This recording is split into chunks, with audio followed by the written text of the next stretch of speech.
Good evening, YouTube world. Welcome to episode 40 of the Arm Wrestling Buzz Show. We got two special guests in the house tonight. We got Jamie Sheldon and Clifton Erickson, along with the Arm Wrestling Buzz crew, Israel Chavez. What's up, everybody? How's everybody doing tonight? Good, man. Doing well. Hell Doing yeah. well. Want to shout out to everybody in the chat. We got the usuals in there. We got John Boy, Muscle Car Mike, Montana Armbender. We got Pete, Benji Mac, Paul Italia Cigar Hat. Rafa, what's up, fellas? And everybody's asking where Tom's been. Has he been kicked off for losing his super matches? That is a good question, everybody. I don't know, man. We had Tom on at that last, I think it was like 3 Arm Wrestling Buzz shows ago. After his super match, he seemed all cool and everything, and then he just went MIA on us all, man. I don't know what's up, but Tom, if you're listening, come on back, bro. Your Arm Wrestling Buzz crew miss you, man. Definitely come on back, brother. Definitely missing you. So what's up, guys? So here there is a big super match brewing between you two right here. I had Clifton hit me up not too long ago. He kind of told me about the date and who he was pulling, and my first reaction was like, "Bro, you crazy? How long you been pulling for, man?"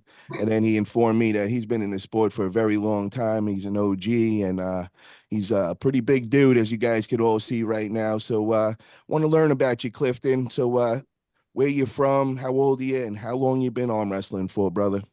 I'm from Bismarck, North Dakota. 34 years old. I've been arm wrestling for 13, 14 years. February, I think it's going to be 14. Just kind of hang low, I guess. I was out more in the beginning, like right when WAL started, I was more out and about. I went to Vegas for WAL, stuff like that. Had kids, got married, stuff slows down. Never stopped training. Just kind of stayed in my backyard, man. That was about it. Very nice. Wow, 14 years in the sport. Damn, not kidding right there. And I mean, what weight class are you, bro? You look huge, man. Like, what weight class? What are Well, you weighing right now?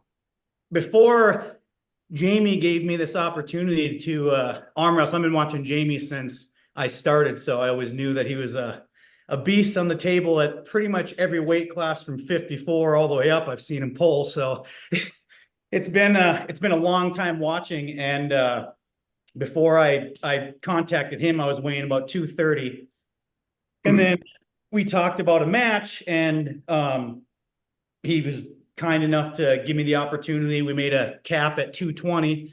I kind of know where he's going to try to run.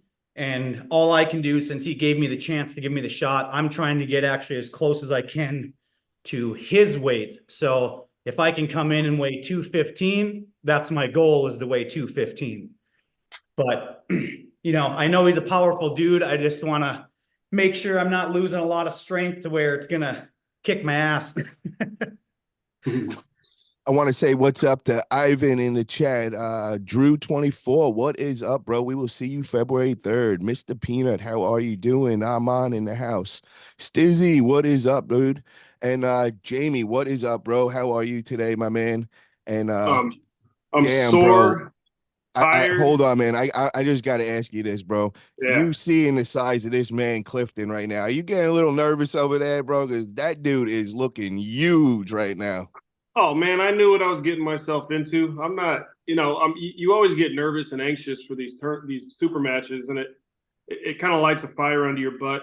But yeah, I mean, I know he's a big guy, and in the last couple of years, I always joke around about this. It's like I'm either pulling against like these elite level 198 guys, or like the rising stars of the 220s that are just about there. And then, I'm like a punching bag for these 220-pound dudes, which, I'm nowhere near the elite level 198, but I'm high enough to where I could bang with some of these guys. And, if I put on the extra 10, 15 pounds, I think I can have some fun at 220. But, yeah, I couldn't say no to this. Clifton and I have been, friends. We've communicated for several years. And, they made me an offer to come out there. I said, I've never been out there, and that'd be kind of cool to go support this event. And yeah, he's a big dude. And, I've been driving around just now. He's just got this pump on, and I'm like sitting here eating leftover Halloween candy. But hey, don't worry. I'll be back over 200 pounds very quick here. So what is training looking like for Jamie these days? Because I know you're a busy businessman. I know you got a company. You also just opened up a nice Italian restaurant that Yeah. I want to give you a lot of props to. And anybody that's in the area of SoCal, or if you're vacationing, it is a new must-stop place for us arm wrestlers. If you want to go and get a good meal, get some great Italian food, Anton's is the place. Come see the Godfather of SoCal. Yeah, to be honest, Paul, and I haven't been training as much as I would like to. As soon as November hits, October is kind of like my off season. So, I've just been doing the family thing. We had to push the restaurant full steam. A lot of stress with that, just trying to get things running and dealing with the city, and not to go down that rabbit hole, but you get all that stress built up, and when I'm stressed out, I lose weight. So I know some people are the opposite. They gain. I'm like, nope, because I don't eat as much as I should. We're running around crazy. And my weight wants to go back to 185. Like, naturally, it just wants to sit there. Kind of like how I naturally sat at 165, a decade ago. So give me 2 weeks. I'll be back to 200 pounds just from eating how I should be. And then I started training again this week after my super match, and everything's sore, but I'm, taking care of that, and I'll be just fine in 2 weeks. And then, I got what, a month to get ready for this fully. So I'll get as close to 215, 220 as I can, Clifton. Don't worry about trying to come, right where I'm at as far as weight. Come in where you feel as strong as you need to be. We'll keep it at 220. If I'm 210, 215, soaking wet with clothes on, that's just what it is. Man, this morning, my weight in my boxers was 217 and a half. Nice. I dropped from 230 to 217 and a half in about a month and a half. Since I contacted you, I instantly started the diet. So see, when I'm 217, it's hard for me to walk upstairs. I start to get tired. My cardio shit, because I'm just eating like crazy. And it's not all good weight, but I like the way it feels, because you're just thicker, and heaviest so I've ever been was 240.8, and I felt like I was dying every time I went down the block. So yeah. I think 210 is a good one for me as far as health wise. My doctor will say otherwise, but whatever. Yeah. So I want to ask Clifton, is this the biggest super match to date for you, brother? Yes. Yeah. Especially if you take all of Jamie's accolades that he has, everything that he has in the sport of arm wrestling throughout the years and everything, hands down. Yeah. So what does this mean to you, bro? Like, I have been training my ass off, man. You have no idea. Like, as soon as I mean, everybody that I train with here, I train with Nathan Johnson, Ian Johnson, Jake Houston.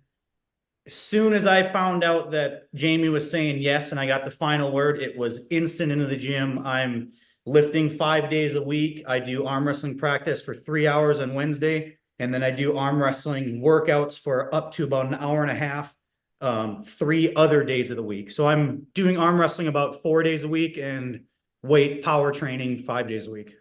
Nice. You're living in the gym right now. This is hands down the most serious I've ever taken anybody. So he is getting my tip top form, best I've ever been. Period. Well, I appreciate you saying that this match is your biggest. I that makes me feel good. And I think we have a well, you're coming down in weight and I'm coming back up. So I think we have kind of I think that level playing field will be good. Gives you something to do, cut weight. Close. Yeah. And I'll get there. It won't take me long. Just being back in the gym, it only takes me a couple days to get the kinks out, and then I'm gain train. So it'll be fun. And I got all this food I can eat. I mean, come on. Carb loading, man. Yeah, definitely. Jamie, how confident are you that you're going to get this win percentage-wise? Well, as confident as I always would be in super matches. There's that level of, yeah, I could win this. But I also, most people don't know this about me because I never really say it publicly, but I choose matches that I think this guy could beat me. And I go in there trying to beat them. Like, who have I pulled recently? Dustin from Philadelphia, who was another big guy coming down to 220. I got the first win on him, but after that, my elbow was blown up and I couldn't win. Who did I pull? Clifton can help me. Who did you Austin just did? who did you just pull this last weekend at LA Fit Expo? I know you had a super match over Yeah, I there. pulled Anderson Oliveira. I knew that this guy could beat me, so that's why I took the match. It's weird. Like I get this. I have to challenge somebody that I think could win. That way, I'm focused and just because I need that kind of focus to want to do anything anymore. Like I pulled Jeff Hale because I knew he's the favorite. I pulled Corey Miller years ago because I knew he's the favorite. AJ. Yeah. Thank you, AJ Henson in recent years. That guy's a monster. Like, of course, I got in there. I'm not a giant guy, but that guy just makes me look like a little ant. He's a grown man, and I'm older than him. You know what I mean? It's just Yeah, that's the best way to I like. put it. Yeah. Well, I want to shout out Anderson Oliveira. He's one of our training partners, me and Israel Yeah. Chavez. That is, he comes and trains with us over in North Cal, and we all know what level he was at. We know a lot of the country don't know him yet. I Yeah. believe he was a Brazilian national winner, for many years, and he's racking up the accolades these days, and that's a big win for him beating you. I think that might be one of his, if not the biggest win that he's got to this date. But guys in the chat, man, definitely check him out. Unbelievable arm wrestler. Doesn't speak much English, so he's really not out there as much. I'd like to see him out there, but I'm definitely going to start getting some more video content for you guys. Anytime he comes through practice, I'll make sure to get some work and see if I can get him on here, guys, so you guys could actually meet him. But sorry to cut you off, bro. I just wanted to let everybody know about Anderson and all. Yeah, and like I said earlier, I'll be a voice for him too. People need people to be a voice for. I mean, that's what the community is all about. I mean, if somebody's on the trajectory, I'll speak on their behalf, and if I could, with my limited resources, make something happen for somebody, great. I've done that for dozens of people in the past that just may not get the recognition they deserve because they're not as vocal. Not like I have a YouTube channel or nothing, but I'm always going to be relevant somehow, Yeah. But Jamie, back to that original question. I'm going to put you on the spot right now, bro, because I want a percentage number, man. How confident are you percentage-wise that you're going to get the win? I know you said you like to take matches that, you think that they are the favorites and all. So what does that equal out number-wise that you think you're going to get the win that day for the betted men? Well, my brain always tells me I'm 100%. I'm 100% going to beat this person, whether they're a favorite or not, whether they're bigger than me or not. 100%, I always go with that mindset. So realistically on paper, I'm not a arm historian or, somebody who studies data. We can call Corey or, one of those guys and see what they think on paper. But I think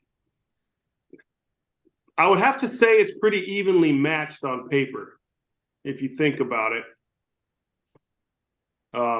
But why do you say that?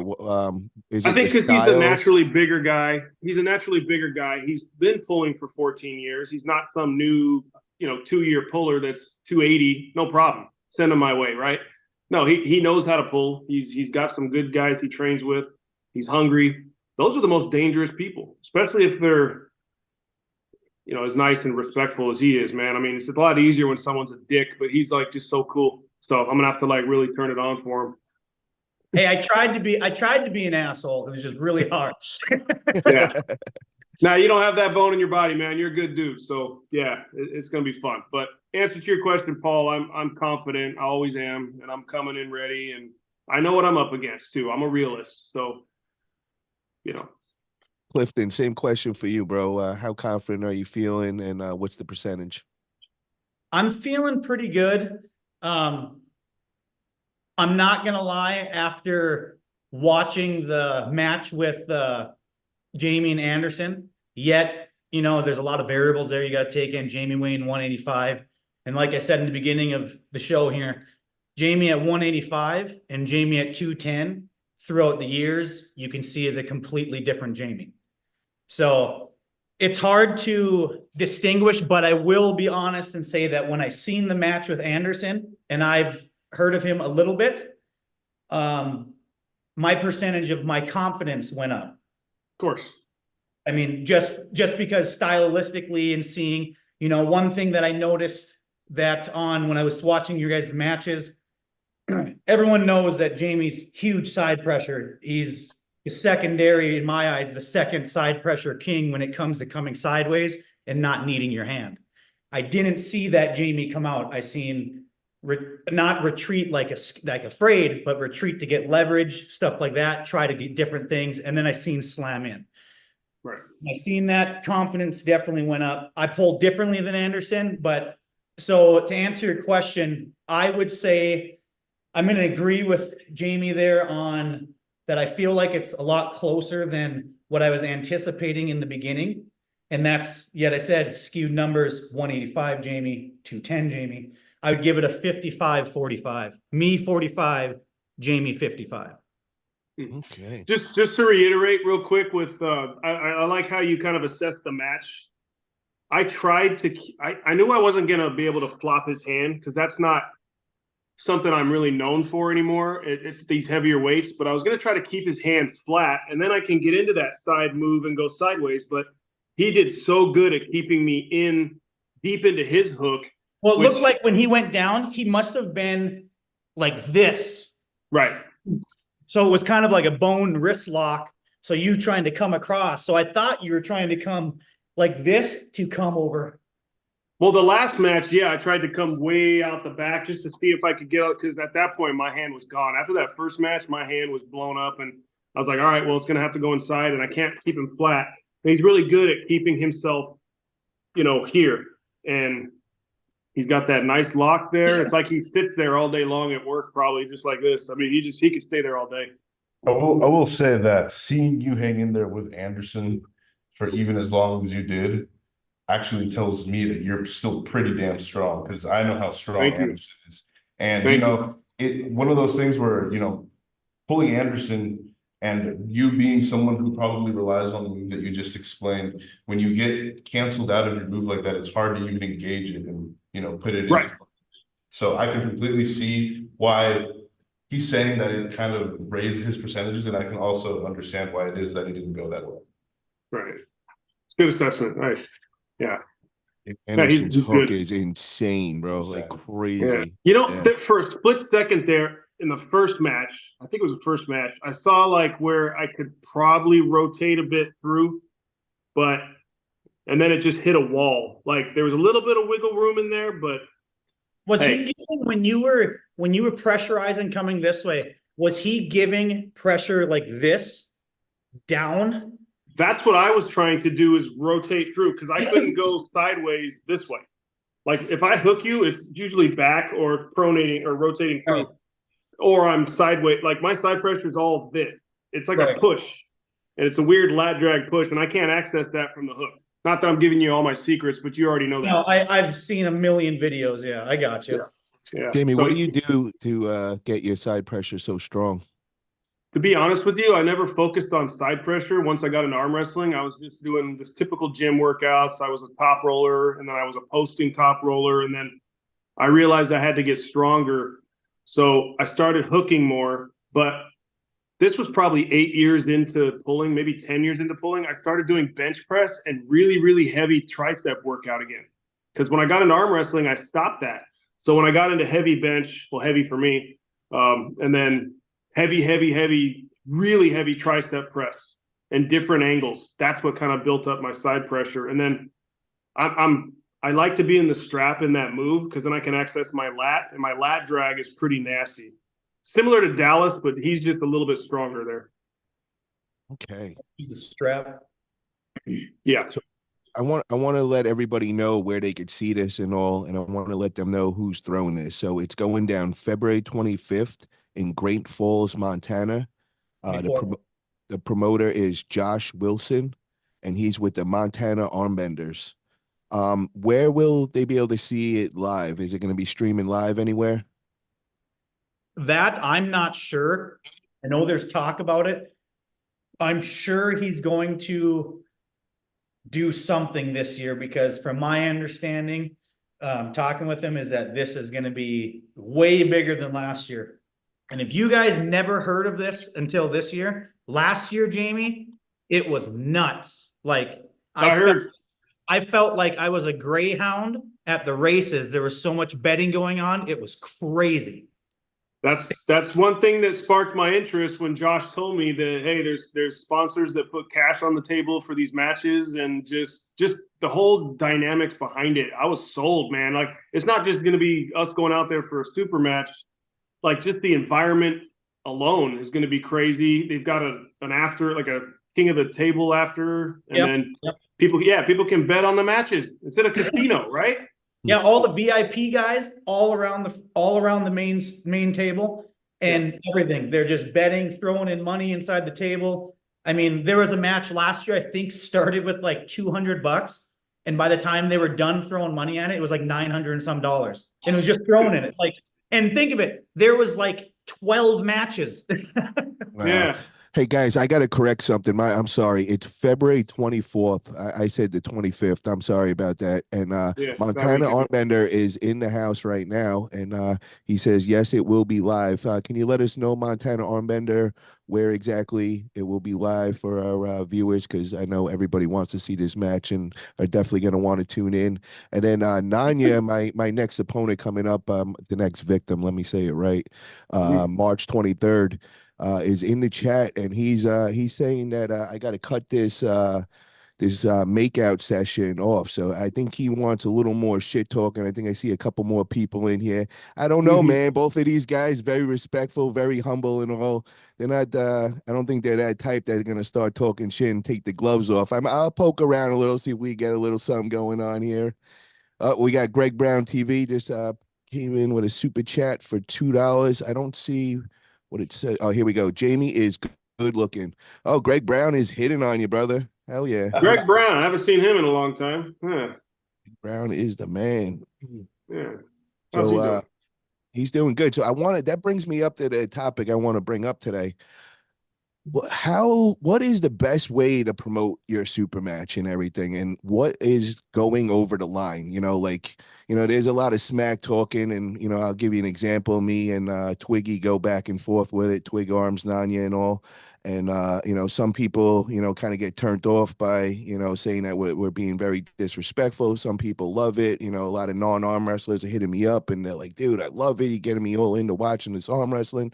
So I kind of wanted to find out from everybody, where is the line, and what do you think is the proper way to promote an arm wrestling match? And let me start off with Clifton first. Clifton, your thoughts?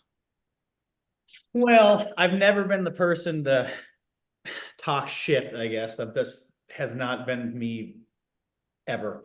I tried with Jamie. I've tried with numerous people, and I end up just the whole freaking time. But do I think, I think it's like with any sport, you need to have that in the sport. The shit talking for some people, you need to do it. It's psychological warfare. Sometimes that is what breaks the guy before you even arm wrestle. So to me, I think it's a good thing to have both sides. Is it for me to talk shit? No. Have I been talk shit too? Tons of times. But actions speak louder than words, and I'll show you at the table. That's exactly it. Right. I think there's a need for both. In the sport, I mean, I agree that and I'm kind of like you, Clifton. I'm not going to just sit there and run my mouth. I'll have some fun, and kind of hype things up, but I'm definitely not going to talk shit to somebody in their face like that. That's grown man shit. Like, people don't. I'll tell you this. Like, who's synonymous for doing stuff like that was in the lightweights back in the day? Jeff Hale? Jeff Hale? Jeff Hale would never do that to my face. Do you understand that? So it's like there's this level of respect that I try to command. And I don't want to say command like I need to command respect, but like I exude that so people don't disrespect me like that. Now, do I think that it belongs in the sport as well? Absolutely. If there's two guys that are just that way, do it. As long as it's, under their agreement and it doesn't get too crazy where people start throwing blows. But yeah, I mean, it's entertaining. So I like when people do a little bit of the trash talk.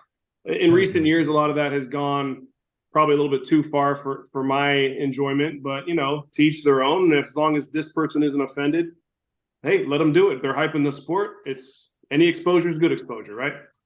We got another super chat in from Greg Brown TV for $5. He says, I'll see you at Winter Blast. Going to bitch slap Nanya. Oh, man. Shots fired from Greg Brown. Thank you for that super chat. And Greg Brown and everybody else, just want to let everybody know, I'll be handing out these very cool knuckles up keychains and everything. I got them at the last event.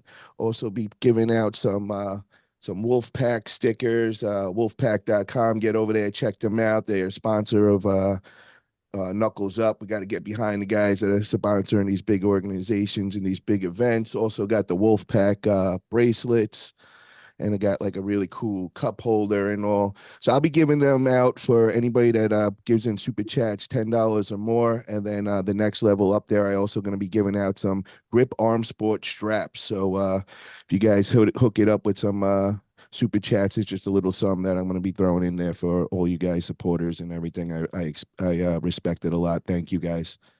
So yeah, I wanted to comment on that. Also, I think it matters who your opponent is. I think each opponent, you dance different with each kind of guy. It could be a guy, that's, very respectful of, like, for instance, if I got a match against Jamie Sheldon, I'm not going in there talking shit and disrespecting him and all. I know, how to play and dance with him. Like me and Nanya, we're both wild guys, man. We run our mouth and we let people know how we feel and everything. We're both always fighting for the alpha in the room and all. So we also know how to dance with each other, and we also don't take things personal, and we just let the gloves go, man. And whatever's said is said. But I also want to know, yeah. Hell yeah, man. It's bringing in a lot of views, a lot of eyes, getting people interested. And the thing that I've noticed most is the people that are hitting me up that are non-arm wrestlers.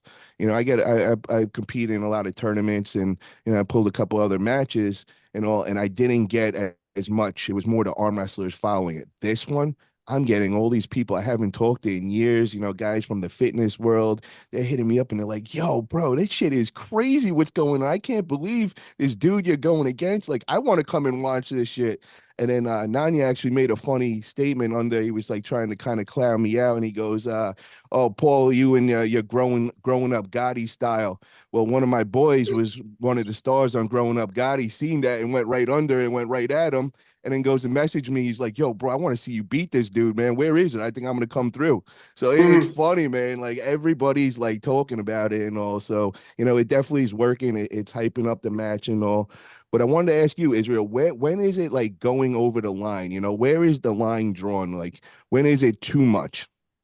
I think what you were saying is pretty good. I think it just depends on your opponent. You can kind of get a feel for someone after talking to them and getting to know them a little, how far you can push them and, where to go and not to go. I think it's entertaining to, either way. I mean, there's some people who don't do a lot of talking, but they're great at the table. There's some people who do a lot of talking, they're not that good at the table, but the talking carries them, I think family should obviously be left out of it. Anything that is, like from man to man that you wouldn't want someone offending you with, I think should be left out of the table. But anything else, as long as it's just banter, it's fair game. Yeah, I try to match the energy too, like especially on the table. Like if someone's yelling and screaming, if they win, go for it, cool, or if they, hit the table, if they lose, whatever. That's just natural reactions, and I'll try to match whatever energy's on the table. Or if there's a little bit of history there, you might see me act a little different. There's been times where I don't want to say scared my friends in the room, but they've never seen me that fired up and crazy. And it's just like when I pulled Austin Wade, I slammed on the table after I pinned him and I yelled, like, get off my, and that was just because there was all this hype. And a lot of it was nerves because, he pulled Bob, he lost to Bob. And then I had to pull Austin, and I wasn't going to lose to Austin because I knew I had to pull Bob later. So I harnessed all that, and I probably acted in ways that I probably shouldn't. And then I started feeding off of it. Then I started messing with Brandon, who was down at the end of the table, and talking to Jake Smith and just kind of stoking it up like we're selling the sport. But that's it. There has to be a reason that's coming out of me. Like, you know what I mean? Yeah, that's perfect. That's what I'm talking about. That's the way to do it. I mean, on the table, the emotions are out, so let it out. Right. Yeah. You were kind of getting screamed at right into your face. Like before you even did anything, you were getting screamed at. So on the Austin Wade match. So yeah. Oh yeah. Well, I was talking to the refs too, because I was trying to manipulate a little bit too, but that's And there Hey, was a That's lot what of we do. tension between the two teams before that too. We had, Brandon going at it with Scott Wynn, and there was like a lot of like tension I felt in the room. So Oh I yeah. think that added to a lot of it also. Yeah, I think you're right, Paul. They started that issue. It wasn't an issue, but they started that negative, but positive in ways, tension, and we kind of just fed off of it. So by the time you got to my match, I was just like pacing around like an idiot, you know.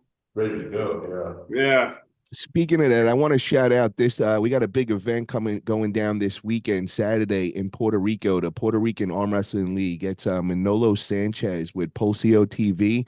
He's starting this amazing league. He's teamed up with Brandon Morris, and they're throwing these great events. And the first event this weekend is great super matches between the Florida team, which is pretty much the team that went against you guys in Cali, and they're going to be going against Puerto Rico's best. So definitely tune in over there. I think it's going to be on Pulsio TV.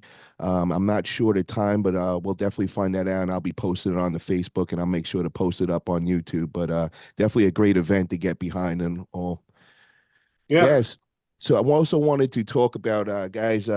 We got this past weekend we had East versus West go down, and I just wanted to go quickly on that and just kind of talk about what the whole overall event. What was your thoughts and everything? What you like? What you dislike?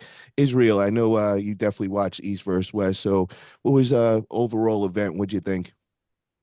I mean, I think, like I was saying, I think the East versus West guys, they got it down now. The production's good. The matches are good matches. I mean, it's been how many now? And they're still putting out cards that seem to be getting better and better. So, I love, supporting them, and I think Engin's doing a great thing. All the improvements have been great, and they just got to keep going. I think it's great.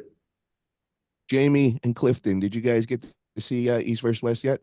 I was gone at the Fit Expo all day. So, I haven't watched the last couple East versus West or King of the Tables just because we've been so busy on the weekends too. So, I like to catch up on it afterwards, but a lot of surprises to me. I'm still in a bunch of different personal messages where we not bet, but we just kind of pick our winners just because it's fun. And man, I got a lot of them wrong. I'll tell you that much. Yeah, I I must definitely start did paying too. attention to arm wrestling more again. It's like, geez. It was good to Clifton, see guys. It was good to see guys like Robbie Topi out there competing. Yeah. Robbie's a good dude, man. It's good he got out there and had a chance to at least see where he's at and everything. I mean, he needed that. Yeah, a lot of these guys that are at the top in the U.S., I feel like, it's an era of, we've taken a lot of L's, but this shows everyone here in the U.S. the level that it's getting to. And I think a lot of these guys are going to come back with a vengeance. Right. Yeah. Yeah, and I watched it. I usually try to I might have lost Paul. It's all good though. It's all good. Yeah. What were you saying? I'm sorry. Oh, I went and watched it when it was out. I thought it was flawless. It seems like Engen's been doing so good with it. It just seems like he's got it down to the T. The matches are so, even though some of the matches are like super quick, you can tell that they are a very close match. Like that could swing either way with a quarter inch of a degree. Like it's nuts. Mhm. Yeah, there was some crazy matches. I mean, I know you guys probably didn't get a chance to see it, but Artem Morozov went against Alex Krejci. He finally made his debut back. Mhm. And man, that was a war. Alex Krejci surprised everyone with that hook, man. Artem Right. probably thought as soon as I have him in there, it's going to be an easy day, and he had a hook for him that day. It was pretty surprising. Good. Right. The other one was the one that I liked the best was Mendaugas and Daniel Prokopchik, yeah, Kopchak. Oh my God. dude, That was those guys. crazy match. Those guys are killers, man, in their weight class. It's like seeing, I mean, that match is comparable to like Devin Long. Like for the lighter guys, those guys are cream of the crop, like top notch. Oh yeah, the best. That move that Mendaugas uses in that, if you go back and watch it, Jamie, if you get a chance, the move that he does every single match, that's what Jake Houston does. And he always, whenever I go against Jake Houston in practice, there'll be days that I can slam. I mean, I'm a strong dude. I put 80 pounds on the pulley. I'm pulling it over like this, arm wrestling. And I'll go, and it's just, he cracks me out. I wish Yeah. I had that move in my arsenal, man. You know, I think Mendagas is probably the best top roller out there, right? I mean, I'm sure this could start a whole big debate on one of those channels, but just from what I'm seeing from that guy and his weight, but even Daniel, like Corey Miller told me when he pulled Daniel, it's just unreal. Yeah. Just the positioning they can get, and you just feel helpless. Well, But it's just, and that just shows you what the different levels there are around just the world of certain countries. It's nuts, man. I mean, it just shows the different level of what they can be at. Oh yeah, like we pull Vrej every tournament out here in LA, and we know when he's there, he's probably gonna win both hands in the overall, and he did on Saturday, and whenever I get to pull him, I'll go right into him, and he dad moves me like before the setup. He'll just grab my wrist, and I'm just like, this guy, and I'll hit. It won't go anywhere. I'll just smile at him. He'll smile back, and he'll put me down softly like he's my dad. But it's like this guy does that to everybody. And left-handed, forget about it. The guy, ain't nobody touching him left-handed in the state of California unless it's like a Derek or somebody that size. Has he ever pulled Derek in like an overalls or anything? I think he's pulled Derek right-handed a few years ago in a tournament when he pulled multiple classes, and I think Vrej got him. I could be wrong. Oh yeah. Wow. Just one of those events where Vrej just, on one. And yeah, I think I remember seeing that like in Long Beach or something like that. But, Yeah, man, that guy, he's built it. He just looks like an arm wrestler. I mean, that's just the best way to describe it. That guy is, and David Egon, I think that's who you were talking about earlier, dude, right? That's the guy. That's the guy at 200, right? And I've never pulled him, but I've seen him beat Anderson. I've seen him, I think him and Dallas go back and forth, if that tells you anything. It was a really good match. A few months ago, he pulled who was it? What's his name? Adam Wojcicki. He pulled Adam Wojcicki in like Arizona or something in the finals, and they just had it was like a 20-minute final between the two of them, just the two of them. Yeah, ridiculous. I think he took second at Worlds too, didn't he? Oh, did he really? I was not even. I think Egan took second at Worlds. I'm not sure which Worlds he went to, but yeah, he's a bad dude, man. And I've yet to pull. He's the only guy I haven't pulled yet in California. No, I've been seeing. It's probably not news to you, but to us a little further away, I've been seeing on the Armwrestling channel, which is one of the channels that follows Dennis's arm wrestling journey pretty closely. They've been putting a lot of training videos between Vrej and David Egan here in LA. Oh, really? Yeah, they've been training like crazy. So it's no wonder that David is just, they're all leveling up. They've got a whole squad out there. Vosgin's got some new guys that, if you don't recognize the name or if they look like they're probably in his camp, they're going to be badasses. Yeah. So you should watch out. It's kind of cool to see that happening because there's a lot of them now. Yeah. Yeah, no, you guys had a pretty good showing of them at the last tournament last weekend in LA. Right.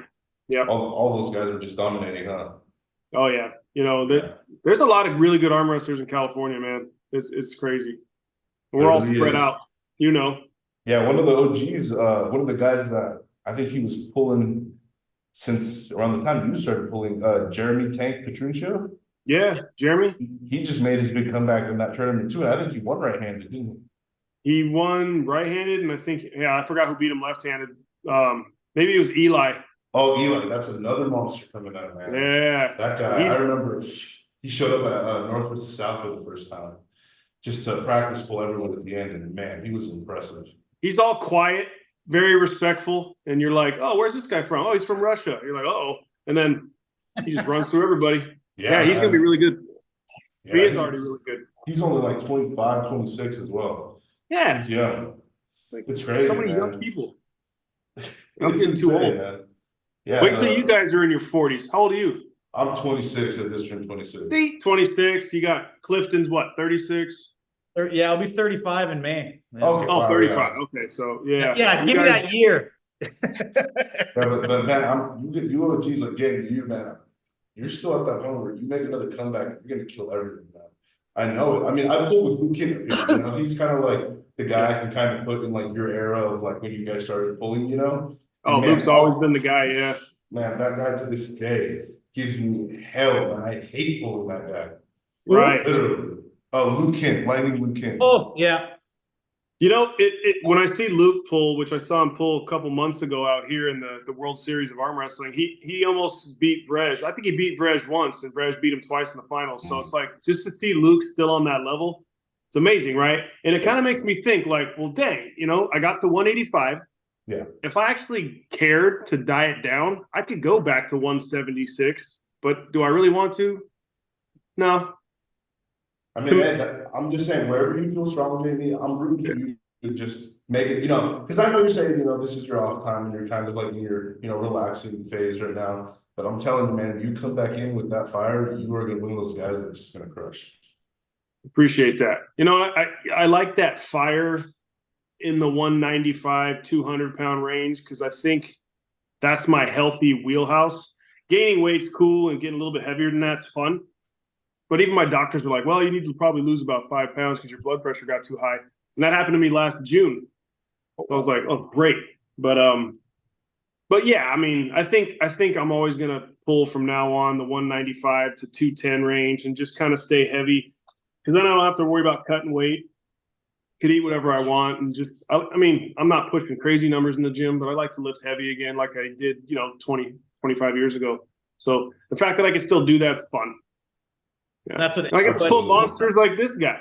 Yeah, exactly. Bro. Exactly. Everybody I talk to says the same thing to me. They always tell me that I should, because 198 was my best class. I have most of my titles in that class.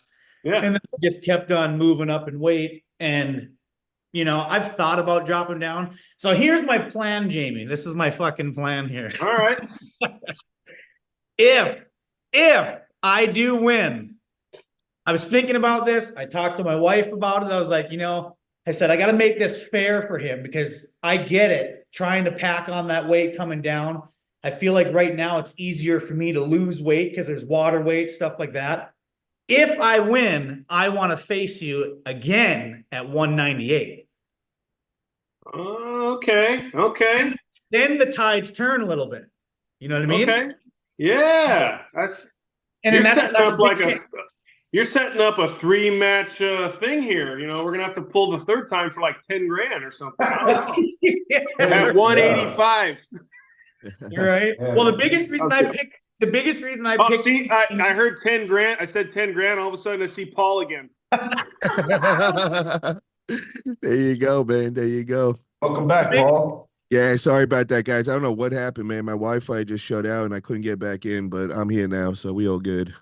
Okay. Well, one of the biggest things, Jamie, why I decided to talk to you about this was because, one, I've known you for a while, I've watched you for a while, and I seen you go against AJ. And I always wanted to pull AJ. Everyone's told me for the last like 4 years to pull AJ. And I was like, well, I don't know if I can do anything with him. And then I seen you guys pull and I go, okay. I said, I want to pull Jamie, because if I can do anything with Jamie, then the next one I want to try is AJ. Right.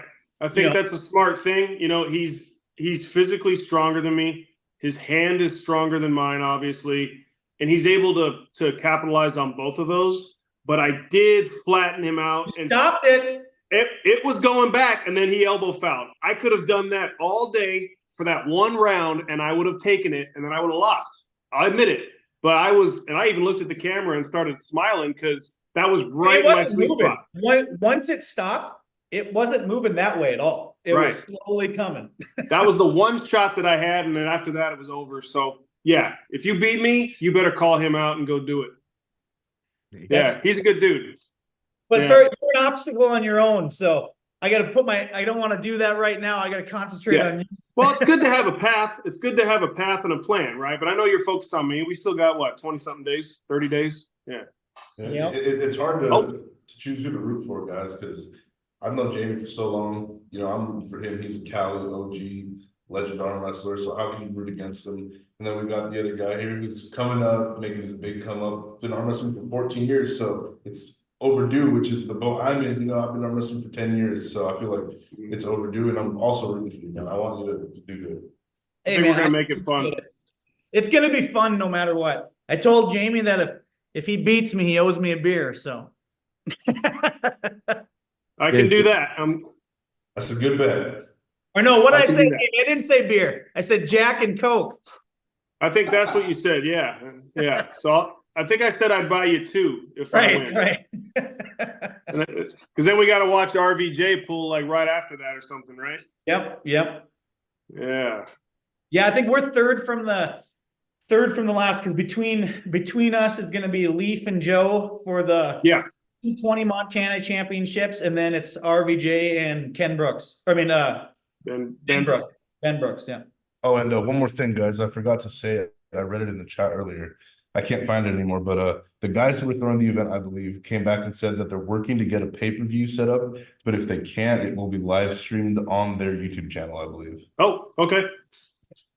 That was probably Josh, right? Josh Wilson. That's Josh Wilson in there with the Montana armbenders. Yes. Yeah, that's who it was. That was right when I was freezing up. I was trying to say that and all of a sudden I was talking to myself. And then the guys in the chat posed Italian cigar and all. He's saying, what kind of internet do you have? And Captain Aries is saying he must be Nanya's neighbor.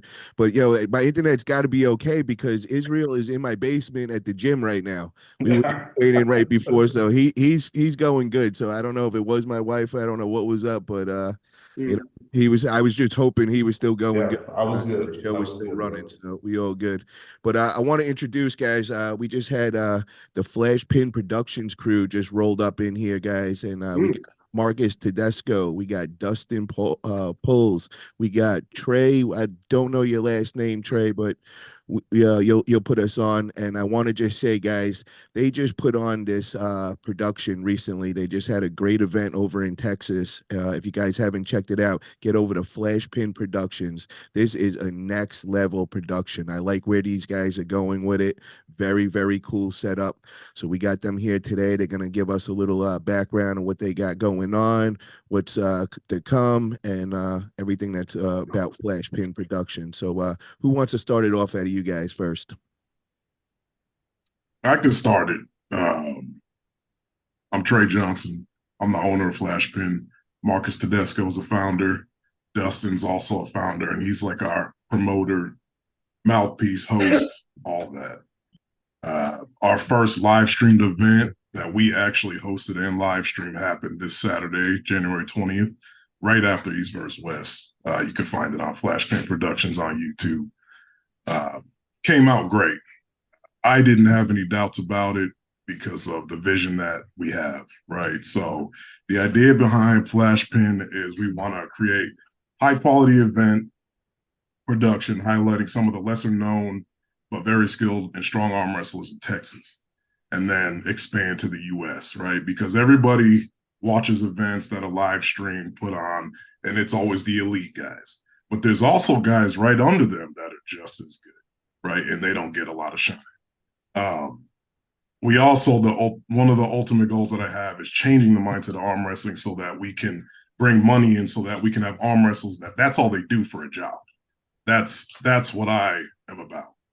And the guys that I have with me, Marcus and Dustin, share that. You know, we love arm wrestling. I've only been in it almost 2 years. Dustin's been in it for a while. Marcus has been in as long as I have, and we just immediately caught on to it. So, you know, it's dynamic, interactive, digestible content that we're trying to reach for a broader audience, right? Not just arm wrestling, but people that actually like to watch any combat sport, because we can slide right into that group of people as well. Anybody that watches combat sports can love arm wrestling. So that's what we're trying to do. Trying to not be greedy, trying to produce great content, but make it affordable so that everybody can watch it, right?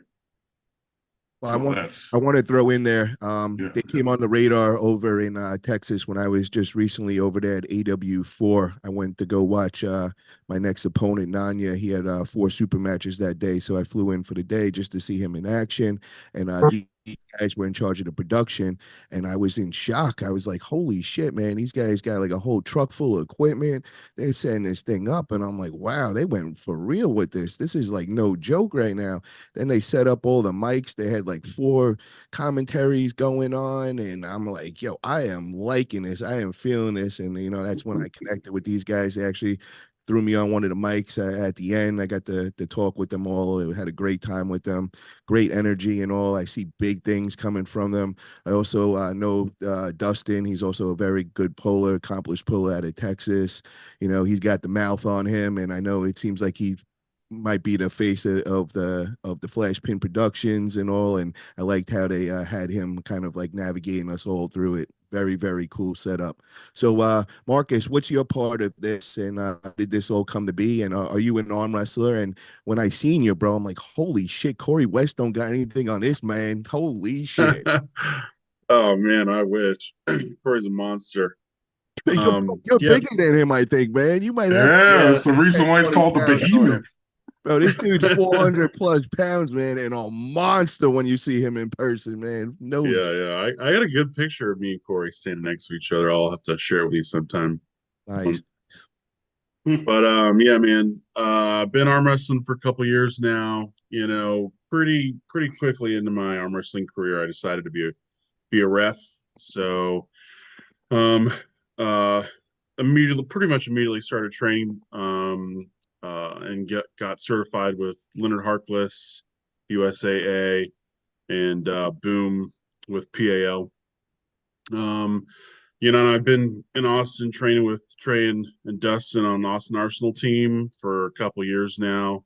And Trey and I just sort of had a common interest in sort of these live stream events and what could be done with them. You know, I'm sort of a creative guy, you know, and Trey and I sort of partnered up. Trey's definitely the technical genius mastermind behind all this. You know, and we've both learned a lot through the whole process, but we, you know, we see these productions and you know, some of them are really good and some of them aren't, and we just thought to ourselves, like, we could do this. You know, we could probably do it and also do it better than most people out there. So we started with the podcast, you know, did a couple of podcast episodes with the whole goal of just getting better and, you know, trying to learn and figure out what we're doing, coming up with a vision. And then this, obviously, we knew we had to have somebody like Dustin. And I think you're totally right. He is the face of Flash Pin, you know. We couldn't do this without him. Super important to the brand. So we sort of had a match fall in our lap. You know, Michael Thompson had a match lined up with Robert Fowler for the number 5 super heavyweight right-handed spot in Texas, held by Michael Thompson. Robert Fowler's been one of those guys. I think everybody kind of knew that he was one of the top 5 super heavyweights in Texas. Sort of unspoken because he's had lots of matches against the top 5 guys in Texas. Hadn't been successful. So he wasn't on the rankings. Once Michael Thompson got himself in the number 5 spot, Michael's a pretty small guy for a super heavyweight, which is why now he's going down to the heavyweights. Robert just smelled blood and went after him, you know, and took him down right hand, left hand. So that match that they had lined up months ago, it fell through with their promoter. So like 4 weeks before the date, they came to us. 3 weeks before the date, thank you, Trey. Before the date, they came to us and were like, "Hey, do you think you could throw something together?" So we made it happen. Reached out to Brian Sitton. Thankfully, he was kind enough to agree to have a match. We found a match with Mac Rodriguez, who's a friggin' monster. If you guys haven't heard of him, he's on your radar now. He is a crazy strong left-handed puller. He might be number 1 in Texas, left-handed. It's very possible he might be number 1 left-handed. So made that match happen. Now he's number 2 in Texas. Mac took the victory. Then of course we had Trey Black on our team. He got himself a match with Drew Thompson. So, which was a couple epic matches, right and left-handed, 176ers in Texas. So it was great stuff, man. We're pretty happy with the results. I got to see it, and I was just like, "Whoa, this is fire! Why isn't nobody talking about this? We got to get this out there, guys!" And I was just really shocked that not more people are talking about it. But anybody I've put it on, because I've been sending it around to everybody, and I'm like, "Yo, you guys got to check this production out." Everybody hits me right back, like, "Holy shit, this is fire! I'm really liking where they're going with this and all." Thanks, man. So, Dustin, I want to hear from the face right here, man. What's going on? Killer job, bro, on that first event, man. I really liked how you navigated us through it and all. It was like you were made Yeah. to do this. So yeah, I went into that really nervous. I'd never, really done that before, but I knew it was something I want to do. I love talking shit with everybody and making events fun. And these guys have kind of been pulling my arm, telling me I needed to do it. I needed to do it. And I was like, all right, guys, I love these dudes. Really, it was for the passion for me. Two really good friends of mine. And, I'm kind of the person that would, give my shirt off someone's back, much less my voice. And once I started going, I was like, okay, this might be my real niche in this sport, something that's really fun for me. Bring that passion, bring that energy, and get people involved. Don't get me wrong. I want to be one of the best in the world, and I train like a fucking animal. But I had so much fun doing the promotion side and really being a part of things and hyping everybody up. And the phone calls I got afterward, people telling me it was a great job, and I kept it raw and I kept it fun. Travis Bajent was kind of the guy that I keep in mind as, not everyone loves him, but I love him. And I've been to events where he's live, and when Travis is calling an event for you, it is a different feeling when you whoop that ass. He makes you feel like you whoop that ass. Yep. And that's the kind of energy I wanted to bring. I have my pulse, my finger really close to the pulse in the sport on who's who and who's doing what. I stay really plugged in. Going forward, I'll be putting all the matches together, synchronizing the card. I'll probably script it a whole lot better, storyboard the whole event, so that like Frank Callahan was my co-host. And together, he's a really analytical guy. He's the software developer for Airs. So we were able to use Aries with like using he would pull up both guys and find their common matches and bring a lot of the Raymond analytics to the event, while I brought the fight into the conversation and the attitude. And he's also agreed to be the second host with me next time. So I think we'll spend a lot of time vibing our way up to the next event. And the goal, the vision I have is the same as Trey's. We spent a lot of time talking about it in terms of finding those mid-level to upper-level athletes like Clifton Erickson. These guys that are just right on the cusp. They need those matches. They need the match with Jamie. You talk about going against AJ. Dude's a fucking tank, my friend. Anyone who gets to go against him, it is a jump-off platform. And to be able to shoot it in true 4K, live stream 4K, no interruptions, and have it roll, that was the beauty. The beauty wasn't necessarily what you might see pre-recorded now, but what you see now is exactly how the event rolled live. And that's the goal. We live stream with beauty and grace, with a little How bit often are you guys going to do these? Trey? I want to do at least 4 this year and maybe some smaller ones. Nice. But I'm like slowly trying to find a way into it. Everybody's busy, Right. and it takes a lot to organize it. But I really want to get, like just Dustin says, I want to know what the heartbeat is of the arm wrestling community. Who is interested in doing this, right? Because I don't want to just be like putting on an event. Who's going to show up? Like I want to like really think about it. Get these people that we want to see arm wrestle. Based on the Aries data, because I think that's a great component because it works. Like Dustin mentioned, Frank brought up 2 of the athletes and was like, it looks like this guy should win based on the data. And that's what happened. And I was like, man, that's a great way to put matches together, So I want to make clear for the- everybody out there, Trey. This is a super match series, correct? Yeah. We do plan on trying to have a couple round robins as well. But the super match series is kind of the bread and butter. Yeah, I like that. I definitely do. I really do. And what I want to express, I keep saying it, but guys, you got to go over and check it out to see what we're talking about. These guys are using like professional equipment. They're using like the ones that you film movies with. You know, this is like no joke. You know, we say a lot of people got good productions and all, but this is the real deal. Like anybody that's in the film industry, when they see the equipment, they know what these guys are about. So that's why I'm got them on right now, and I really want to put a spotlight on them. I'm really excited to see what they got next. I know they had it was a lot more kind of local matches and everything, but is there a plan kind of to like bring in other people outside of Texas for the next one? I'll take this one, Trey.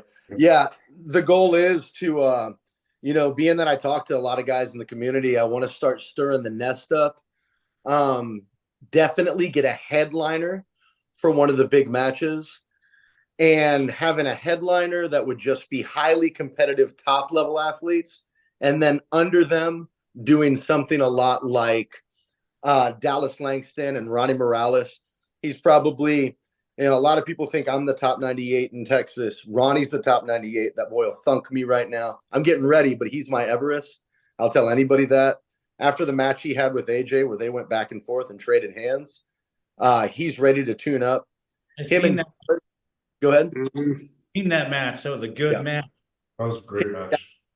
They have some bad blood. They've talked money a lot. So getting a match with some attitude under the main event, and then a match like Paul Italia and Nunya is really fun. Something like that has a lot of gab, and they're newer guys, not necessarily newer, but they're at that level where they're real close, and the jabbing is real, and then the money on the table. Money matches are really, really fun too. I think it has a really good appeal. Yeah, I definitely agree with that. And I got to catch up on a couple of super chats here. We got a $5 super chat from Caroline Loomis. She says, Chucka Gabra, John Thieren, John Zilla, and Kong, Nightmare, Manulo, Eric Martinez, Carly, and the great Daniel Worley, etc. All the best to Team North America. She's shouting out this weekend's Puerto Rican Arm Wrestling League big event. They got the super matches between Team Florida and it's actually Team North America against Team Puerto Rico. So, yeah, definitely, guys, check that out as well. And Flash Pin Production. So when can we expect to see the next big thing from you guys? Like, what do we have a date set locked in yet? Yeah, I'm thinking about April 13th, that weekend, as the next event. We're pretty busy between now and then, and I think the idea is to do it. We followed East versus West this time, and I think that was a bad idea.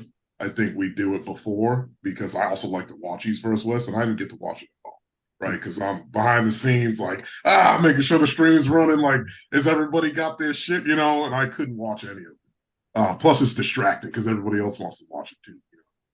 Yo, another shout out I gotta say is that your main event match with Brian Sin and Mac. What's Mac's full name? Mac Rodriguez. I was calling him Big Mac, bro. Yeah. Holy Mac shit. truck. That guy is Mac truck. is a monster, and his just dwarfed him, bro. It was Yeah. holy, bro. They had Dustin saying, "Yo, we got to get Brian a riser." That's how Big Mac is, man. That was great. But definitely get over there and check that out. Oh, we got Clifton Erickson. Thank you for that super chat. $49.99. I'm coming at you, Jamie. Thank you for that. Hey, damn. Clifton, What he was doing over there. send me the address, bro. I'll send you my little gift pack that I was showing before with the Knuckles Up guys, and we'll throw in a couple of stuff in there, and a new strap and all as well. So yeah, man, I'm really excited about that. And I also want to know, is there can people buy tickets to come live to see it? Do you have like any kind of viewing going on there, or is it just kind of the guys that are in the super matches, they just bring their people? I'm working on that. That's part of the whole vision, is keeping the vibe right. We like that dark pit feeling. So to make that, we can't have a lot of spectators, but if I can make that larger, yeah, absolutely. Yeah, because I mean, I would love to come over to one of those, man, for sure. Maybe, yeah, Paul, there's a seat for you for sure. Oh yeah, there's always a seat. Don't even worry about that. Oh, appreciate. Yeah, but also doing it in maybe a VIP style because the production is really fun and you're going to, as an audience member, be a part of things, getting you involved and having that pit mentality, right? Getting people that are passionate about the sport there. Because when we went back and watched, we see some people in the background, they're so hyped up and we're like, man, I wish that we just 20 more people in the room that are passionate about arm wrestling. Yeah, I see our arm wrestling buzz crew member was there representing Tom Stubbleblind. But Tom, where are you, bro? We miss you, man. Arm wrestling buzz crew, we're like, where have you gone? You've been off of YouTube. I know everybody in the chat's been asking about you. Like, there was a lot of in the chat. I'm not going to speak for him, but I can speak on how he's doing. I train with him frequently. He's the number one guy. Him and Trey basically are the boys I bang with. And Tom's training really hard. I know he's working, but he's at the gym grinding. And I think that is taking a lot of his time. He took that loss real seriously. yeah, no, I figured that, man. But yo, Tom, we're your boys, man. We got you back. We're your brothers. So at least hit us up, man, and let's get you back on here, bro. Everybody miss you. I know all the subscribers definitely miss you and all. And I miss just seeing your channel going on. And I miss your YouTube channels and you break it down and all that. Definitely got to get you back and more active for sure. So, guys, I want to talk about what do you guys think, man, as far as for I asked Jamie and Clifton earlier, as far as hyping up a match and everything, like what is your guys' idea of hyping up a match? You know, because some people say, you know, going overboard, you know, I'll give you an example. Me and Nanya, you know, kind of really going at it and throwing blows at each other. And a couple of the older guys hit me up and they were like, yeah, you know, we don't like the whole disrespectful thing. And I was like, yo, it's an opponent. This is how we dance. And, you know, I don't treat everybody like that and all. But what's your guys' thoughts on that, man? Let's ask you, Trey, to start off. Yeah, so it's actually funny you bring that up because we've gotten a lot of feedback from our first live stream, and it's different strokes for different folks. Everybody has a preference, whatever. I think you got to try and like find that middle ground depending on what you're doing, right? If you're an athlete, if that's your thing, do it.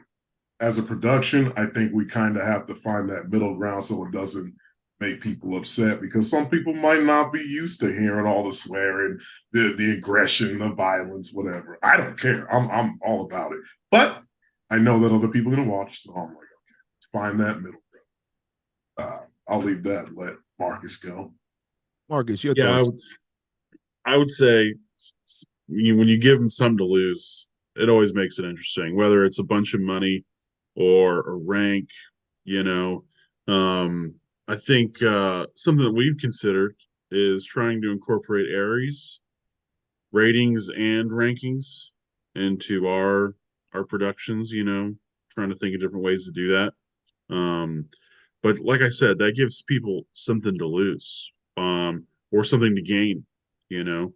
If you're calling out an opponent that's above you, or if, in Robert's case, he beat Michael Thompson, that busted him up into the top 100 right-hand pullers in North America, right-handed super heavyweights. You know, that's a big deal.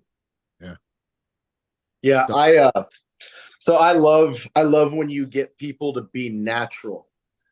You guys were talking about Jamie, for instance. If I was facing Jamie, I was potentially going to face him, and I told him any shit I talk, all due respect, I'll tell him face to face, and you know, in a DM to him, like anything I talk's just to hype the match. But when you're dancing with Jamie, he's such a good guy. It's like, okay, I can't be ungenuine.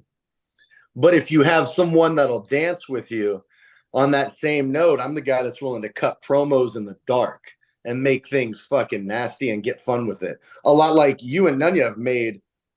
There's limits. I'd say you guys are right at the red line because of how hard you go in. But I dig it. It's really, really fun. WWE is really, really fun. They built a business around it. I don't know how I feel about like the tack match, right? You've got Uncle John pulling who's he pulling in that? Evan Borgone, the beer man. Yes. So that's a little hardcore Holly extreme. A little jokey maybe to me, but it's cool. Don't get me wrong. And I can see how that would bring eyes and people want to be a part of it. And I think that's cool. So I like Trey was saying, different strokes for different folks. And I think there's no reason we don't tap every vein. But I would prefer to dance with someone that's going to get wild. That shit's fun. Hell yeah. And I want to shout out Arm Gods. March 23rd is that match that he's talking about with the thumbtack match, and that's between Uncle John and Evan Beerman Burgone. Hopefully Evan doesn't get arrested and gets out of Cuba, because I know Evan was on live and he was at the front desk and complaining about how he hasn't had any working shower or anything at this hotel room for the last 4 days. And he looked like he snapped. He looked like he had a few in him, and they were telling him there's nothing he could do. And he's like, well, you better call the cops because I ain't stopping. So I hope Evan gets out of Cuba or whatever. But I'm looking forward to that match. Armed Gods is always pushing the limits, man. We know that they bring the entertainment for real and always testing new waters. Definitely a fan of this new match. Can't wait. Uncle John might be popping on tonight. I know he's got arm wrestling practice, but he said if he gets done in time, he will definitely pop on. But yeah, shout out to Armed Gods. And I think they also have another big match with Ryan Bowen going against the legend Ron Bath. Wanted to ask you guys thoughts on that one. Clifton, who do you think gets the win that day? I'm gonna get a lot of hate for this. Mm. I honestly think that Bowen's actually gonna pull it out. Wow. I'm a huge Ron Bath guy. The guy's crazy. He's a legend. It's just I just watching some of his previous matches, pulls here and there, and how Ryan Bowen pulls. I think that Ryan Bowen's gonna get the win. Do I think it's gonna be a sweep? No. I think it's gonna be a grinder, but I feel like he's gonna get the win. Jamie. That's going to be interesting given Ryan's trajectory, because we all have or had a trajectory at one point, and Ryan's on his climb, right? Whether he's gaining weight, he's getting these big matches with legends, and he's really solidifying himself in recent years as a very, very good arm wrestler. And I think anybody he pulls now of that caliber is going to be interesting for me to watch now because he's established himself. However, I won't bet against Ron. Ron's a good friend of mine, so I'll always take Ron. But I think Ron's kryptonite is somebody who's very fast. And I don't, in my opinion, and I don't think, at least lately, and I don't think Ryan is fast enough to really get Ron out of position if Ron really wants to use his hand. I know Ron likes to go inside and grind things out, but he has a hand. Like, if you guys remember, this is a long time ago. Maybe you watched a video of it. Ron's I think he was in England, and he was about to win his fourth or third world title in one weekend. Oh, earthquake. You feel that up there? No, wow. I didn't feel that. What? See, he heard me. But, he was going inside with these guys, and Travis goes, and I think it was Travis, somebody yells at him, Ron, you need to top roll, use that hand. And then as soon as he did that, he was finished beating everybody and got another gold medal at the Worlds. So if Ron's hand is fine, I think he's going to be fine in that match. But Ryan's so sticky nowadays, dude. It's crazy. He really is, and he likes it fine, man. Exciting match. Sorry, I didn't mean to babble on about it, but I got to back Ron. That's my boy. Jamie, I got to also ask you, what's your thoughts on that whole Uncle John versus Evan Burgone tack match? I came across that. I think it was this morning or something. I just laughed. Like, I'm not surprised, But are you a fan of those or not really? Well, what's next? I mean, kickboxer, when you put your hands in the glue and then you have, hey, if that's where it goes and it's entertainment and they can make some money, I'm not going to hate on it. I'd never do it. Dustin, what's your thoughts on the Ron Bath versus Ryan Bowen? Man, I think that Ron Bath is a fucking demon. I felt him once, man. I was like my first year in, not even like 3 months in, and I had won a 98 tournament in Hawthorne. And he was like, let me feel that thing, dude. I'll probably feel different now, and I would be able to at least get some kind of read. But I was like, yo, that guy's made of wood. Like, everything was so stiff. This is a tendon game. And tendon-wise, I think that he can compete at the highest level for a long time, which he's clearly doing. Him and Matt Mask's match speaks a lot of volume. I think Matt Mask would run over Ryan, and I like Ryan. I think Ryan's way more legit than people give him credit for. That's a high-level trained athlete at this point. I'm going to go with Ron Bath, but in an interesting match for sure. Marcus, what's your thoughts on that? Man, I would say also controversial opinion. There's a lot of people like to hate on Ryan Bowen, but I got to go with Ryan Bowen, man. I think he might be the underdog here. I think I'm just a fan, so I'm gonna go with Ryan. Also, on Bath was bullying the arm wrestling whisper out in Las Vegas. So Was he? So maybe Ryan will get some revenge for arm wrestling whisperer. Have you guys met Etienne, the Yeah. whisperer? Yeah, I met Nice him guy. first Vitus. Very nice guy. Very respectful guy. Yeah. Guys, I want to bring up, he just got a big match today, was just announced. He's going to be pulling Auden Lorette at the next King of Table. King of Table, they are the opening match. That is going to be a good one. They were just together at Vitusel 2.0 in Vegas. I was hearing all about him. I think Nanya was giving me the 411. He got to pull everybody over there. He said he expects a real good match with that. And also want to bring up on the Aussie arm wrestler today, Ozzy asked Auden who he wants to pull after the Whisper, and his first answer was Paul Italia. So, hey, guys, out there, man. Hey, Paulie, you gonna get on like another that. big stage or what? Hey, guys, I gotta head in and check on my kids because of the earthquake that happened, and I'm probably gonna have to be in there. So I'm gonna tune out. Hey, Dustin, great to see you again. Jamie. Trey, Marcus, I'm gonna check your guys' stuff out. Look forward to supporting you guys and whatever you do. We need more fun productions. It's going to be great. Israel, always a pleasure to chat with you. Paulie, thanks for hosting me. Clifton, I can't even say anything bad about Clifton. Clifton, I'll see you in a month.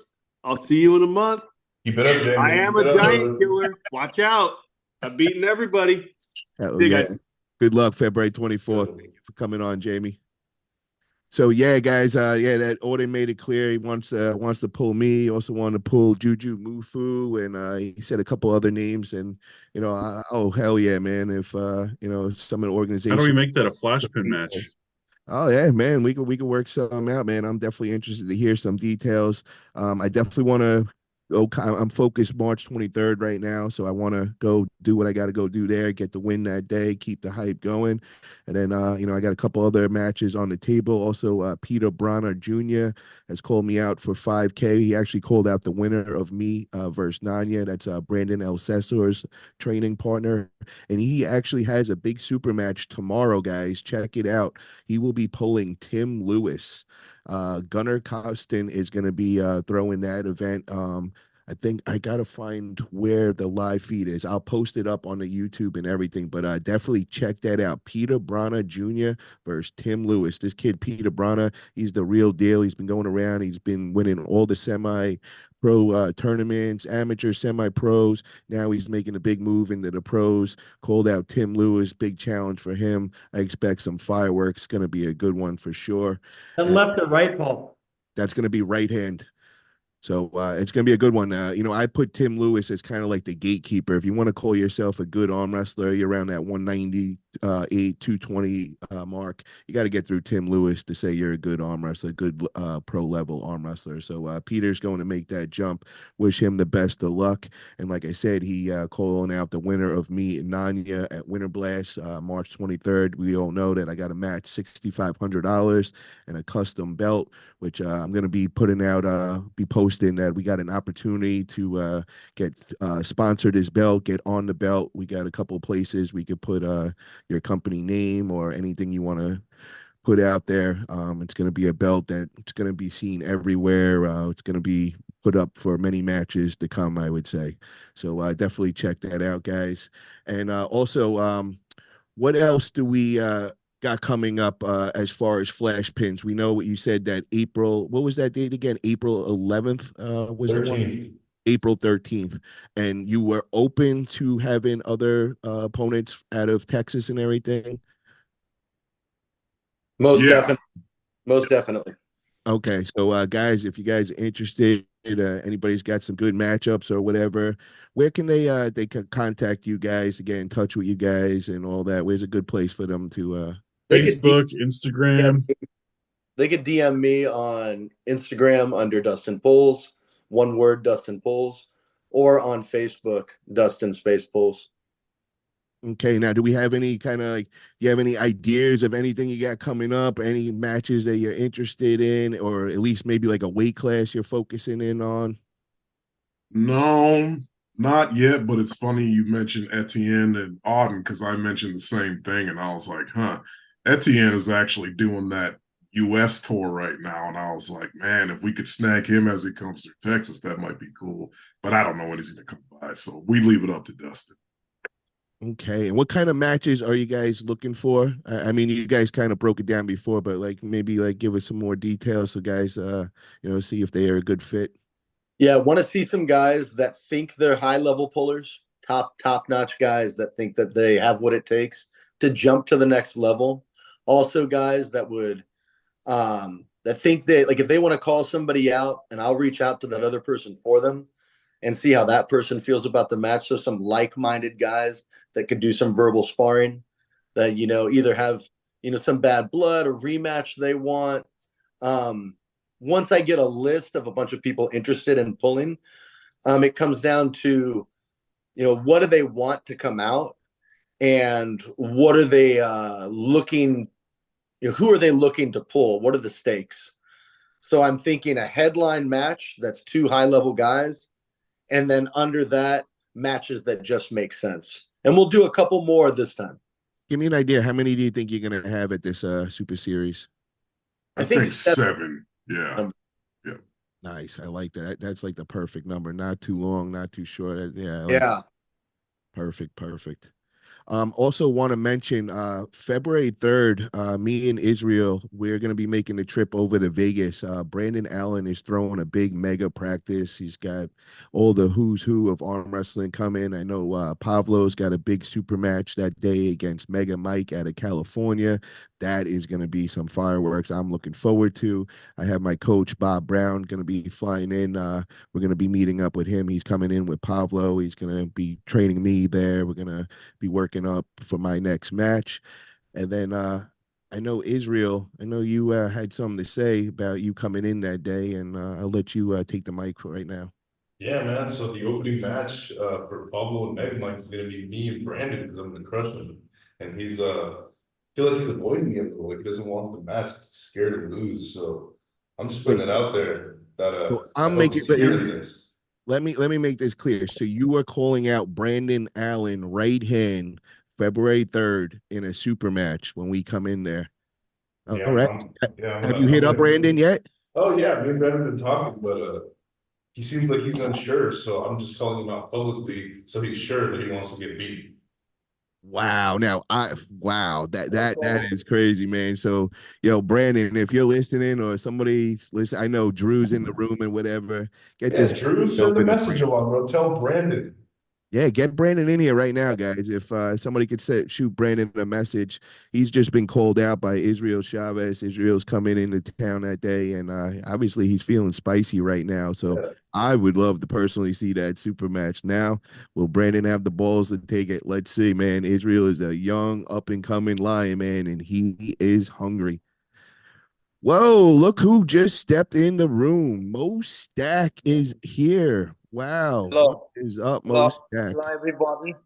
What's up? So Hello, Paul. How are before you? we get into what we're gonna get into Mostak and everything, I just want to let everybody know, Flash Pin Production guys, Clifton. If you guys want to go, whatever, you guys are more welcome to go. You're also more welcome to stay on. We're gonna now talk about what Mostak he had a 10K call out with me, and kind of want to hear what he's got to say and all. But you guys don't got to stay on if you don't want to, because serious arm wrestling talk is now finished. So if you guys want to stay on, like I said, you're more than welcome. I appreciate you, Paul, big time. Thanks for letting us come on and talk. Really Hell yeah. appreciate it. Is there anywhere you guys want to shout? I know you guys told them where they could get in touch with you, but is there anything else that you'd like to shout out? We all obviously know, get over to Flash Pin Productions YouTube channel, click that subscribe button. You guys will not regret this. I'm telling you, their production is next level. Let's get behind these guys. I definitely keep me posted when you're going to get that next event. I definitely want to fly in for that day for sure. And I'll definitely help out as a sponsor. Italia Arm Wrestling Promotions definitely help out on the next event. So definitely let me know what you guys got with sponsor packages and all. Awesome. Thank you, Yeah. sir. Thank you, Paul. I did just throw a link in the chat. If you guys want to check out that link, it'll take you right to our channel. Like, subscribe. Keep an eye on our channel for the next week or so as we release these short videos. We're going to chop up a live stream and put each of those matches out. Hell Keep yeah. it up, guys. You guys are gonna fucking pop off quick. I'm telling you, that production is insane. Thanks, man. Appreciate it, man. Big fan of it, man. Big fan. And Dustin, I love your job and how you doing it. Yeah, I wanted to say this before, man. I know you were comparing yourself with Travis and all them, but when it was going on, you reminded me of Joe Rogan that day, man, when he used to run Fear Factor and all. That's what I seen. That's what I felt. I was like, yo, this man is a natural at this, bro. Definitely keep doing what you're doing, bro. Love it. Thank you. Couldn't appreciate that more, man. Hell yeah, man. All right, guys, have a great day. Now, Mostak, let's talk some business here, guys, and guys in the chat room. Any questions, you guys? I'll be watching the chat now and everything, and we could ask Mostak any questions you guys have. But we're going to get down to serious talk now. So, Mostak, let me just kind of catch everybody up, and so everybody knows we're all on the same page and everything. So, recently, last week, you were on the Arm Wrestling Buzz show, and we went back and forth. You challenged me to a 10K super match in the USA. Yeah. We were looking for an organization or promoter to pick it up. With that, we get picked up by Arm Gods. We've been talking in messages back and forth. They were all set up to hold it, I think, at their next event in Wales. Well, with that, I posted up on my Facebook. Pradeep asked Mostak who his biggest win was. He told us Aman from Bangladesh. So I went on my YouTube Facebook page and I posted a video of Aman pulling, and I just said that Mostak had a win over him. Well, a day goes by and I wake up and I look in my messages, and turns out Aman is a friend of mine, and I've been friends with him 3 years. Had no clue. And I was talking to him back in 2020 and 2021. So I've been in message talking with this guy, but it totally slipped my mind. I didn't even think he was from Bangladesh. I didn't think that was the guy that Mostak was talking about. But he says to me, "Hey, bro, who's this Mostak guy? I never pulled him. What are you talking about?" I was like, "Well, he was on the show, and he told me, he actually told Pradeep he beat the top guy of Bangladesh in 80 kilograms, and his name is Aman, and I know that's you and all." And he's like, "Well, I've never met this guy or whatever." I sent him a message, and I talked with him. So Mostak, what's up, bro? Like, it doesn't look good for you, man. It's like you're caught in a lie and everything. You told us that you beat him. So can you kind of clear things up for us? Okay, hold on. I'm going to explain everything. Okay. So regarding Aman, I would say that there is a person whose name is Aman who is more stronger and who's looked like a giant bodybuilder who stayed besides my house, and who also went to gym center, and who was a kind of an arm wrestler actually, and I played him in the gym center. But so I wanted to explain you regarding this Aman. So the person, the Aman which you meet, and actually I didn't say this Aman, so I think that it was a kind of mistake. So secondly, I would say that last night, I think approximately 3 days ago, one of my brother who knew everything, and I informed him that I'm going to uh, participate a match against you, and I told him that I bet you $10,000. So, but he didn't agree. He told me that I shouldn't participate in this match because I will be definitely defeated. So at that time, um, I didn't pay heed to his word, and I told him that at anyway I have to play against Paul, and I want to defeat him because I want to show my strength. But he told he told me, he forbade me, but I denied his advice. So one day I was sleeping. So he came in my room and he took my phone and he texted you on message. And so you thought that it was my message. Actually, he was a kind of creative person, my elder brother. And he sent you some message, and so I think something was going wrong at that time. So you thought that you thought that I lied. So actually, it was not so. Actually, I put my proof of fund, my old money, on my brother's account. He most of the time he controlled me, and I have to abide by his advice. But nowadays, I told my brother that I gave my word to Paul, and at any way, at any cost, I have to participate this match. So at that time, my brother told me that I should reduce the amount of money, and he told me that if you make them agree with $2,000, obviously I won't tell you no. And so he told me that I should inform you that if you agree with $2,000, so at the time he will get agree.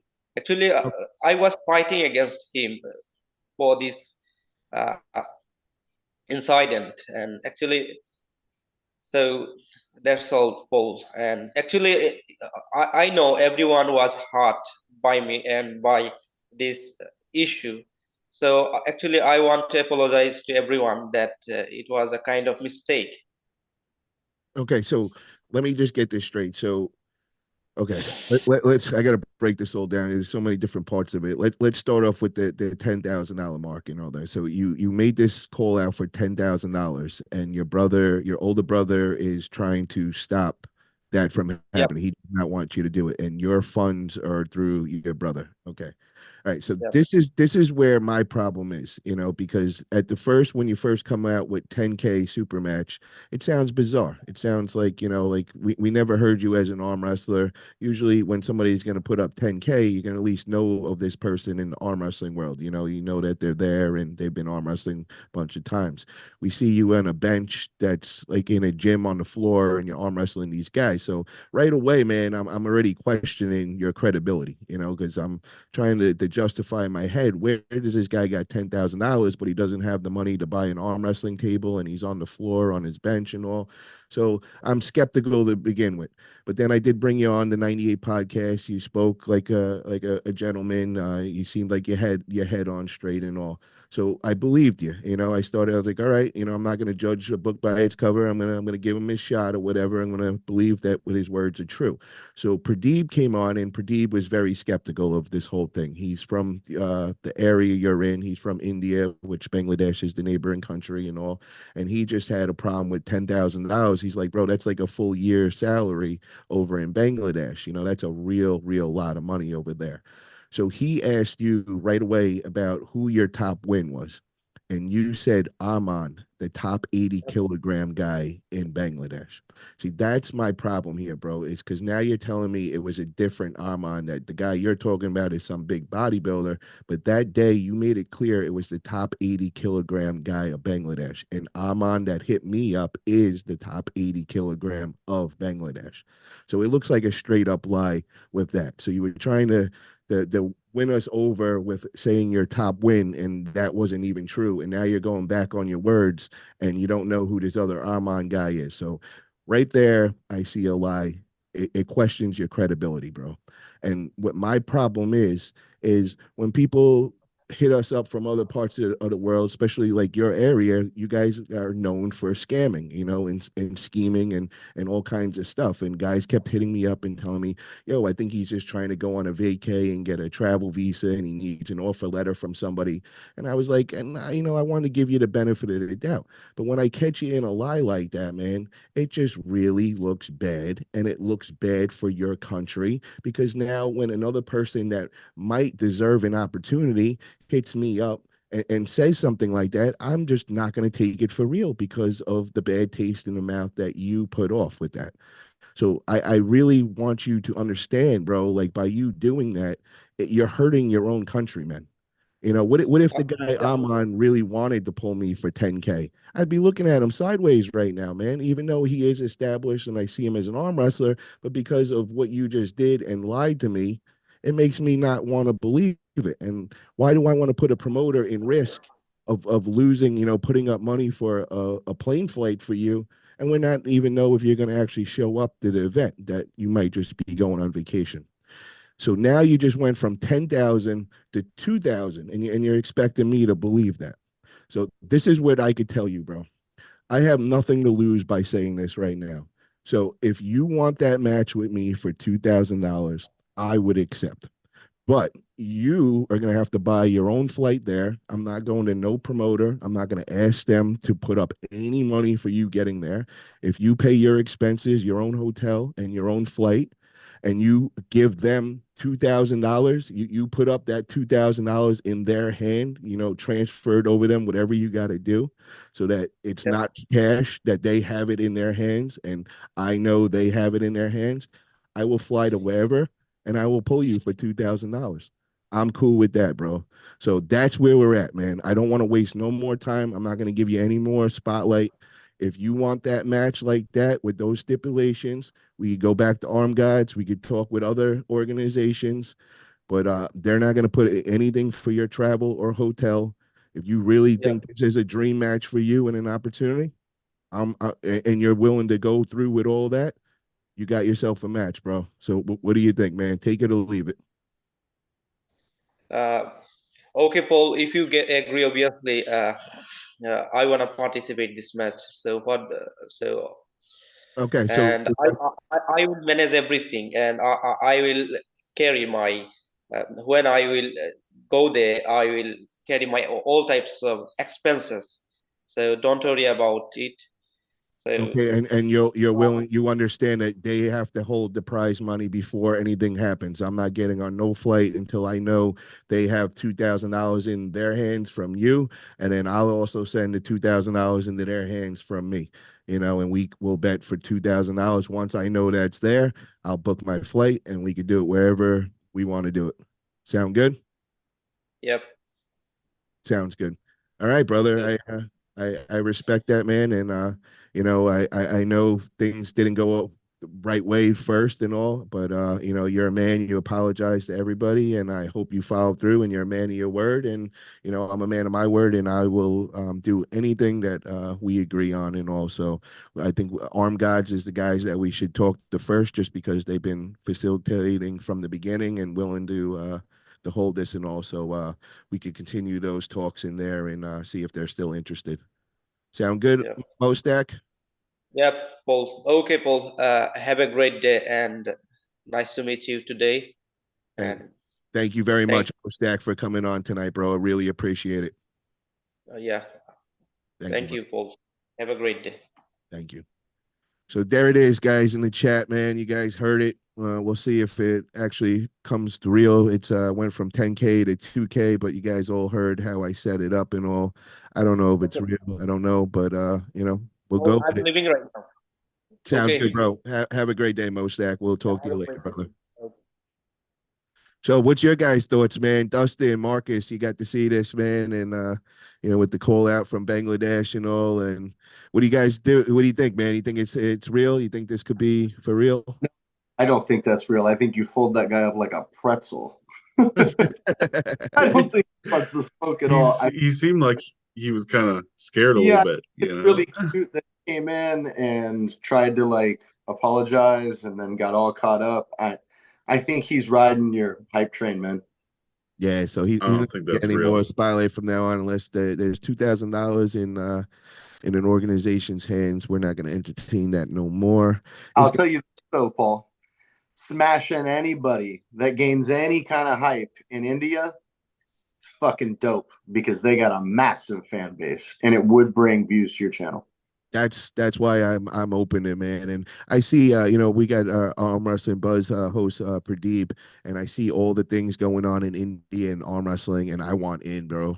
I see that pro Punjab League, and that thing looks amazing. They dropped $1 million on their first event, man. So they're putting out the money, and I mean there's like 15 million arm wrestlers over in India, so it's no joke. And they're all at that beginning stage. Everybody's just learning, everybody's just getting into that pro level and all. They're like a couple years in, so definitely want to tap in over there and get involved. We also had that Mazadir on our channel before. Mazadir went against Ryan Bowen. They had a war back and forth. Bowen got the win that day, but it was a very, very close match. And Mazadir showed that their top Indian arm wrestlers are really next level for sure. And I also want to throw in there about Ryan Bowen, guys, because I just seen Ryan Bowen over in New Jersey at the last Knuckles Up too. And I seen him, I think it was like probably close to a year before in Turkey. And when I seen him in Turkey, he was only 190 something pounds. When I just recently see him, he was 230 pounds, looked like a whole nother human. Couldn't believe how jacked his wrist and everything got, bro. Like he's definitely figured out something. And just like Marcus said, man, a lot of people sleep on him and a lot of people hate on him. They call him just like a YouTube guy, but they really don't realize, man, that dude has been all in for many years in arm wrestling. Very, very technique savvy. He's definitely a table ninja, man. And he just keeps progressing and getting better and better. So I don't think it's going to be a walk in the park for Ron that day. I think Ron is the favorite, but he's definitely going to have his hands full. So I'm very looking forward to that match by Arm Gods. And I'm also I'm excited about that Uncle John thumbtack match with Evan Burgone. I think it's just those two personalities go perfect, and I think it works with them too, man. It's just so much shit talking and that energy and all that. So I'm looking forward to that one too, and it's definitely an original thing. So shout out to You think Arm. we'll see another Beer King get smashed on somebody's face for this match? I could guarantee something crazy. I don't know if it's going to be that one, but I know that whole Arm Gods experience is wild. That's why I'm hoping, man. Like, I hope they pick up the match between me and Mostak, man, because that could be fun over there. Definitely going to press his buttons and all. It'd be definitely a good time for sure. Thanks All for right. having me, Paul. I got to get to bed, brother. All you guys are great. Thanks for the chat. You guys are dope. Same and here. a guy named David in the chat. I'd love to mangle that ass up. So let me know.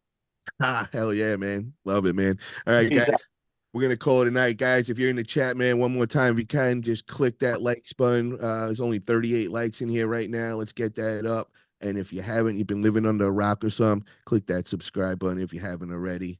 And I'll see everybody February 3rd at Brandon Allen's big practice in Vegas. If you're over in that area, definitely check it out. Drew 24, we're gonna be kicking it. Looking forward to seeing you over there. And I want to see you crack back my wrist if you can, man. And Marcus, let's give that gun show for everybody before we call it a night. Hell yeah. And yo, Marcus, I seen that picture. He just sent me the picture of him and Corey West. Bro, it's the first man other than Levon that makes Corey West look small. It is for real, bro. Marcus is huge. I hope he doesn't hear that. All right, brother. Well, have a great night. Everybody